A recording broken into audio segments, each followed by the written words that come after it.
This podcast is intended for healthcare professionals who are interested in type 2 diabetes. Thank you for listening and welcome to the Diabetes in Primary Care podcast, bringing you medical information about the management of diabetes from a primary care perspective. My name is Fernando Florido and I am a GP in the United Kingdom with an interest in type 2 diabetes. Without further preamble, let's start this episode. In this episode, we will be discussing the section referring to the management of complications of type 2 diabetes NICE Guidelines, that is, Guideline NG28. This guideline was first published in 2015 and was last updated on the 16th of December 2020. As ever, all information is correct at the time of recording and any views or opinions are my own. There are a number of complications that we need to review. Firstly, gastroparesis. We need to consider gastroparesis in patients with erratic blood glucose control or unexplained gastric bloating or vomiting. For patients with vomiting caused by gastroparesis, we need to explain to patients that there isn't strong evidence that any available antiemetic therapy is effective.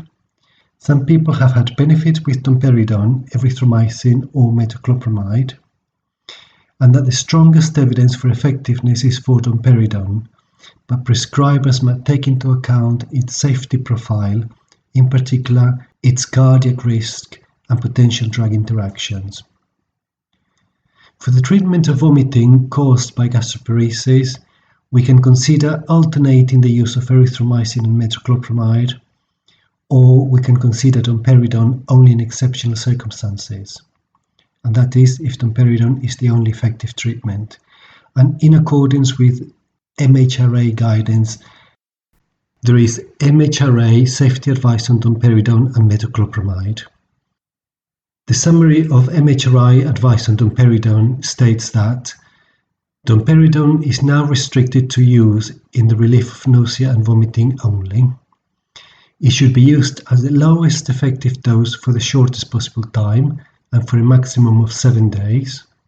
And domperidone is now contraindicated in people with conditions where cardiac conduction is or could be impaired, with underlying cardiac diseases such as congestive cardiac failure, or receiving other drugs known to prolong QT intervals, and also patients with severe hepatic impairment. Patients with this condition should have their treatment reviewed and be switched to an alternative treatment if required. Now, the summary of MHRA advice on metoclopramide states that in adults, metoclopramide remains indicated for the treatment of nausea and vomiting.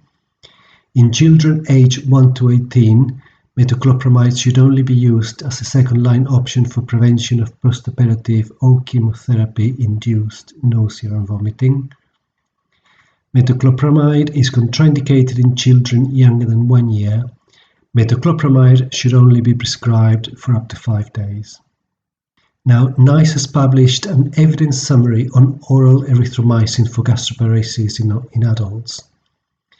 In summary, it states that erythromycin is licensed for treating and preventing infections. It does not have UK marketing authorization for treating gastroparesis, so this indication is an off-label use of erythromycin.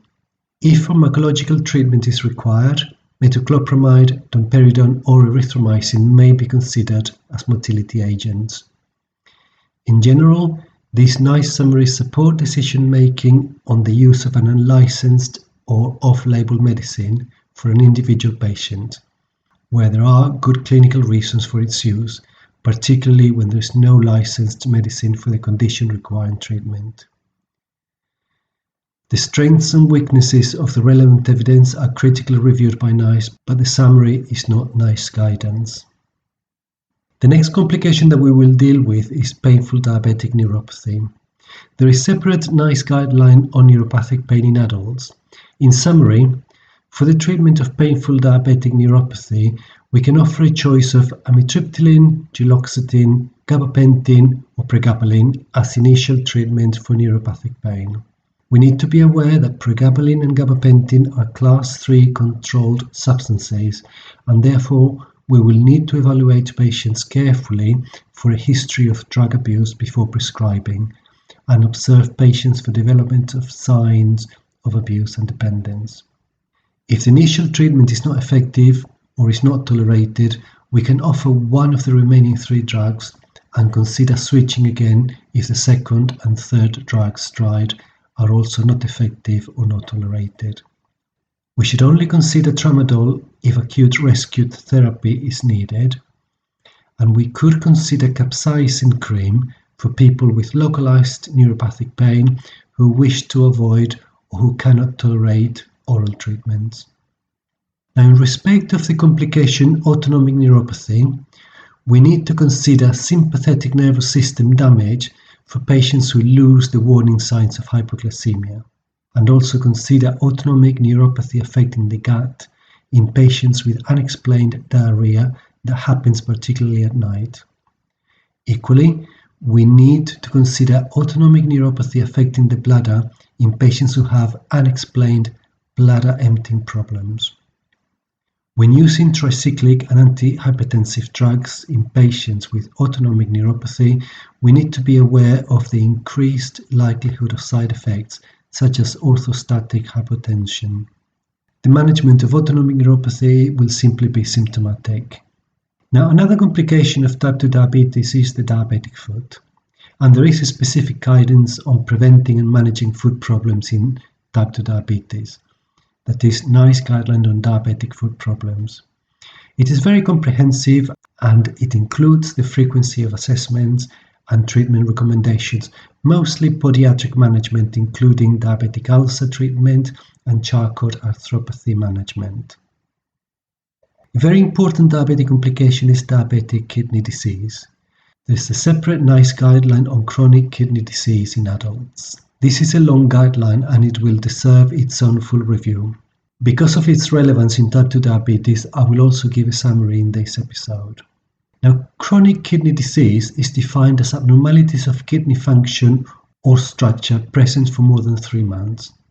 This includes all people with an eGFR of less than 60 on at least 2 occasions separated by a period of at least 90 days. CKD is classified according to the eGFR and albumin creatinine ratio, or ACR. You will be able to see a link in the podcast script description that will take you to the classification table, or Table 1. We should also remember that albuminuria can be defined as ACR of more than 3 milligrams per millimole. Normally, eGFR will be a creatinine-based estimate of eGFR, and for this we need to apply a correction factor to GFR values estimated under the CKD-EPI creatinine equation for people of African Caribbean or African family origin, and that is multiply the eGFR value by 1.159. Also, we need to advise people not to eat any meat in the 12 hours before having a blood test for eGFR creatinine, as this will affect the value. Then we will need to confirm an eGFR result of less than 60 in a person not previously tested by repeating the test within 2 weeks.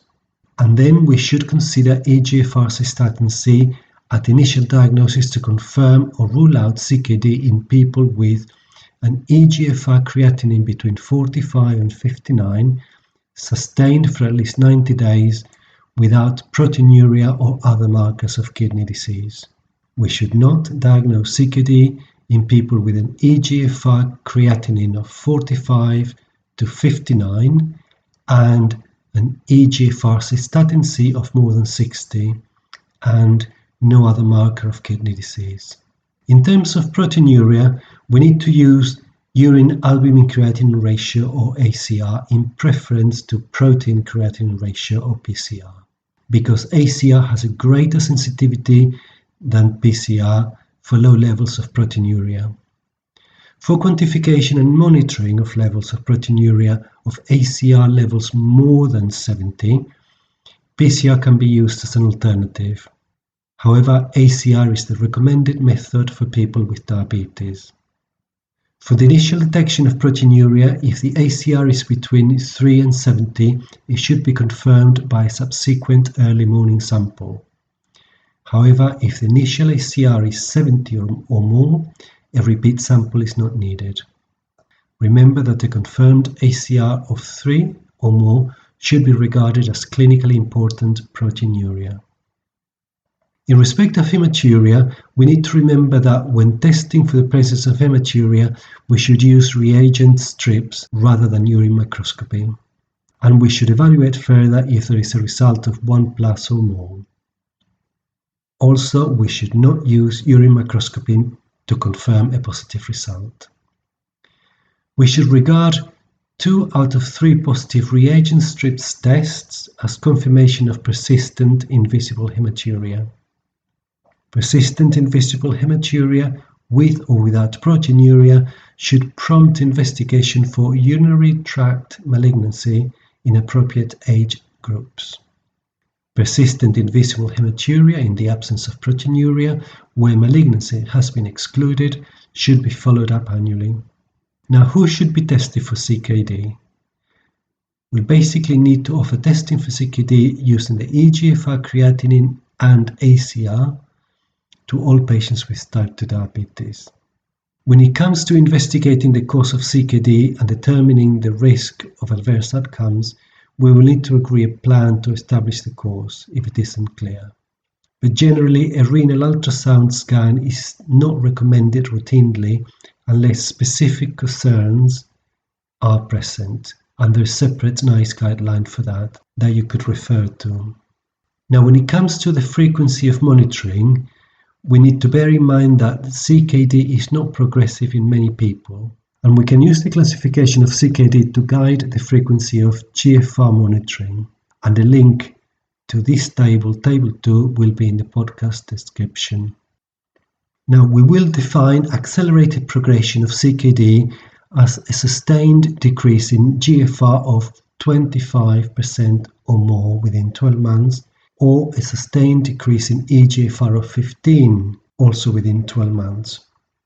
Remember that in people with CKD, the chronic use of non-steroidal anti-inflammatory drugs may be associated with progression, and the acute use of these drugs is associated with a reversible decrease in GFR.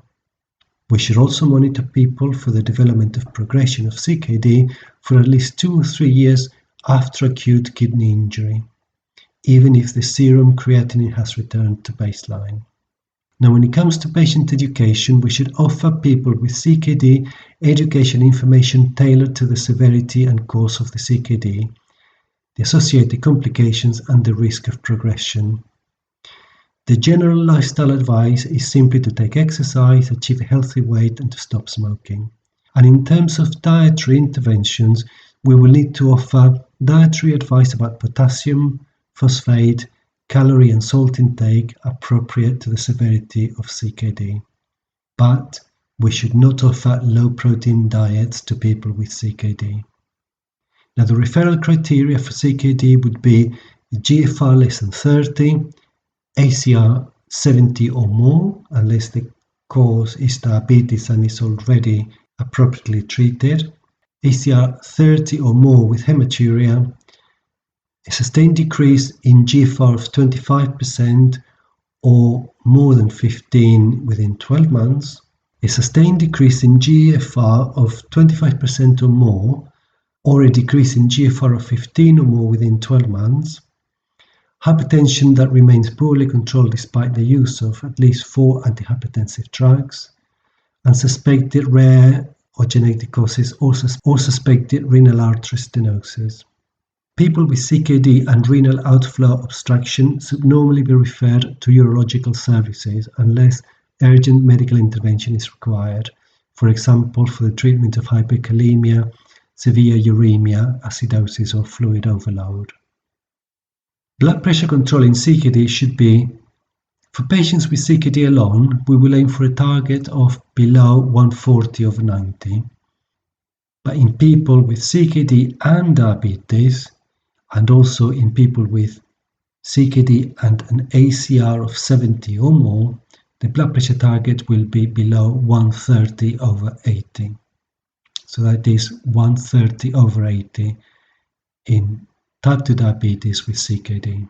In terms of choice of antihypertensive treatment, we will offer an ACE inhibitor or ARB to people with CKD and either diabetes and ACR of 3 or more, hypertension and ACR of 30 or more, or an ACR of 70 or more, irrespective of hypertension or cardiovascular disease.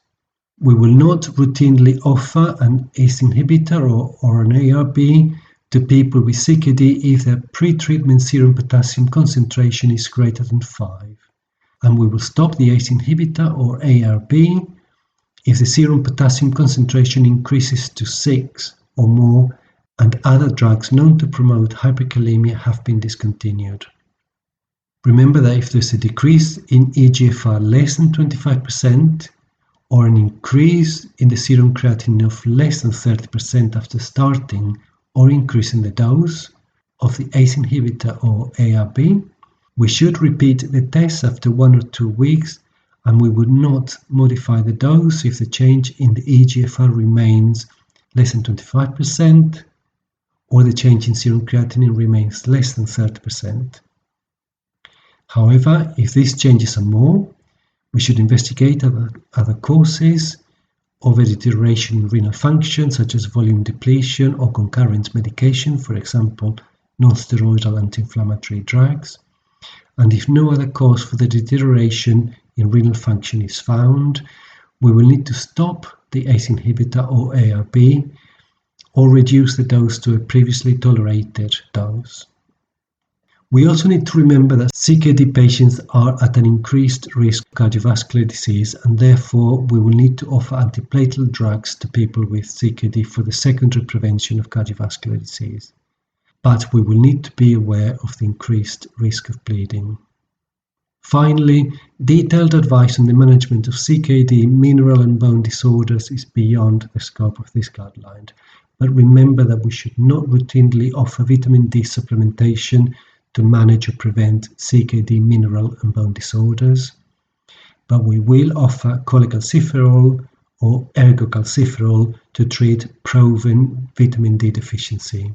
And we should offer bisphosphonates if indicated for the prevention and treatment of osteoporosis in people with an eGFR of 30 or more.